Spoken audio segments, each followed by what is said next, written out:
My name's Anne Andenaes. I'm a natural movement practitioner, teacher, and natural health and well-being therapist.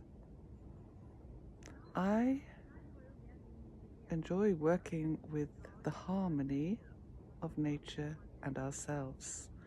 And if we're feeling out of sorts, what can be a better way of re-establishing equilibrium and well-being by connecting or reconnecting with nature? It's a quiet day, there's hardly any wind, so it's extremely quiet, not a twig is moving. The ice is melting. Few people out walking, not many. And we have a little croft here. Now a little nature reserve in the area around. And here are lots of little nesting boxes set up. As they crunch over all the old leaves from last year. Return to soil. And we have some looking for some, watching the birds come in. We have somebody looking, as you can see. Let's just walk up towards the little croft.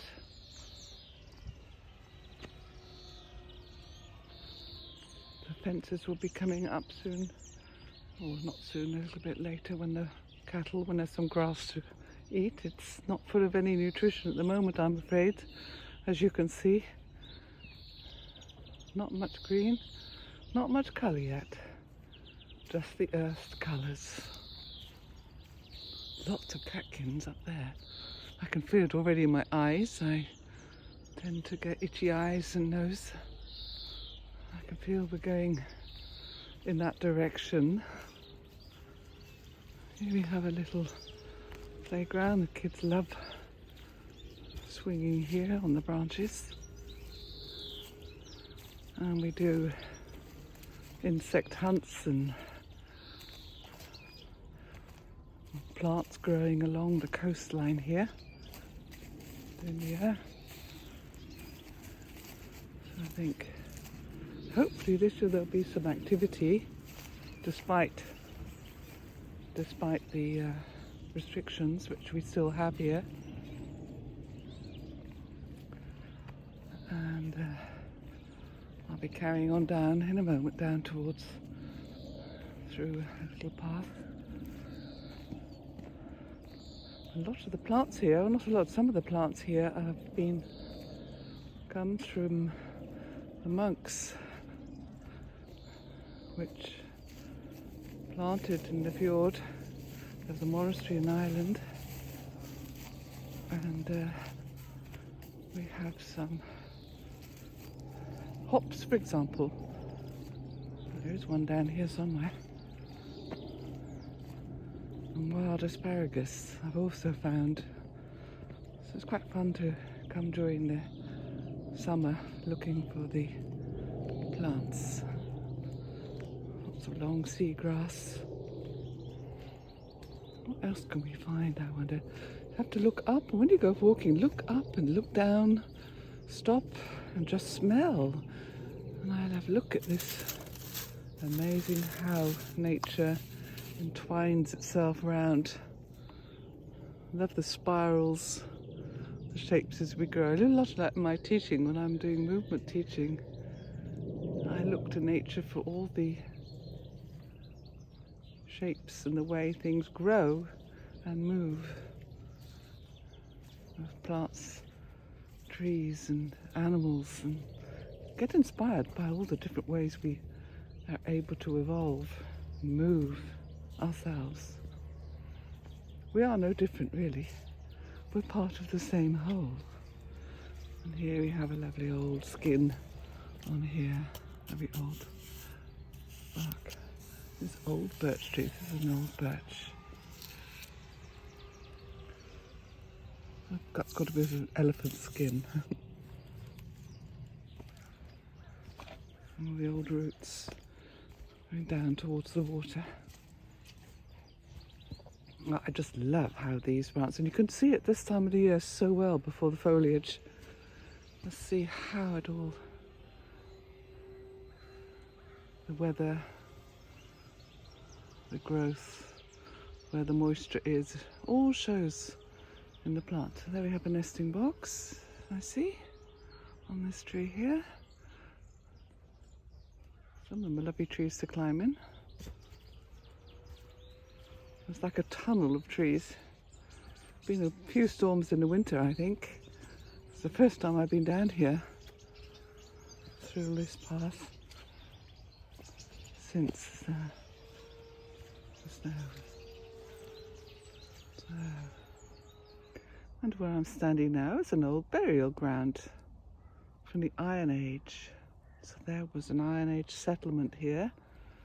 It was very fertile soil here, this part of the district, and we have the fjord, we have water, shallow to come in on, good place to bring a boat, and fishing, of course.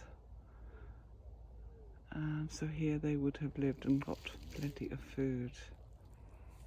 And here is the burial site. Difficult to see now, I know. And I'm going to take you a little bit further along the path as we see all the old trunks either come in from the sea or been blown in from the little wood here. This is a protected area, thank goodness. So we hope this can just be allowed to be without any interference from humans. And lots of old roots to walk over, taking care. And it's such a comfortable path, this, because of all the pine needles, all the spruce we have here as well in front of us. So all the needles from the coniferous trees give such a lovely little bouncy path. So nice to walk on.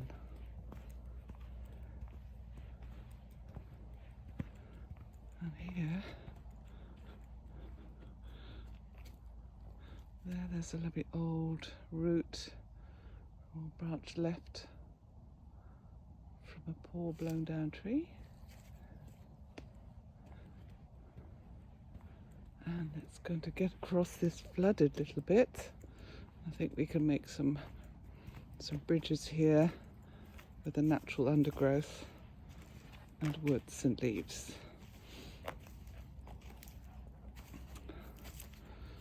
Again, I've got good boots to get across with. There. And a bit more. Good for working a balance there.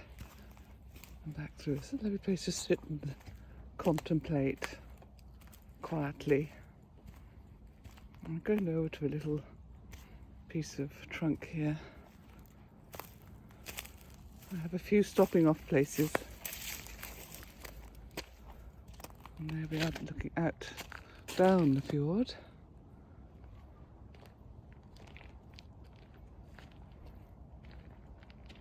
And here, have you seen a more perfect little bench of this blown down trunk? I'm just going to sit here and have a little contemplation as I'm wandering. I like to take my time. I don't like to rush any walk, especially when it's quiet and take in everything. It's as though the walk has no start and no finish. And taking the little children out here is such a lovely experience. They can play and play and play. They never get bored. They find so much.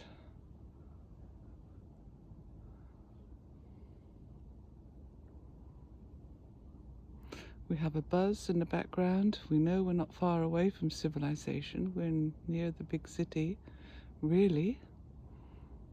I have my back to it.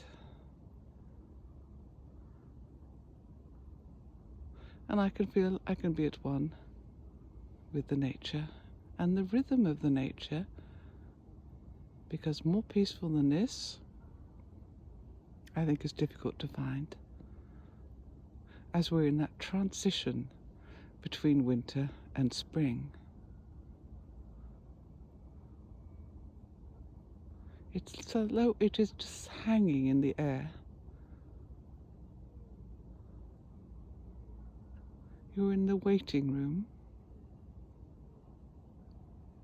gathering strength after the winter.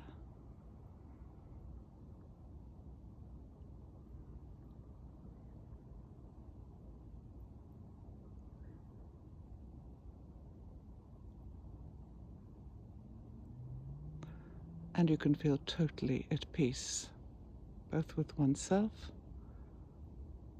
and the surroundings, of which we are just one little part of.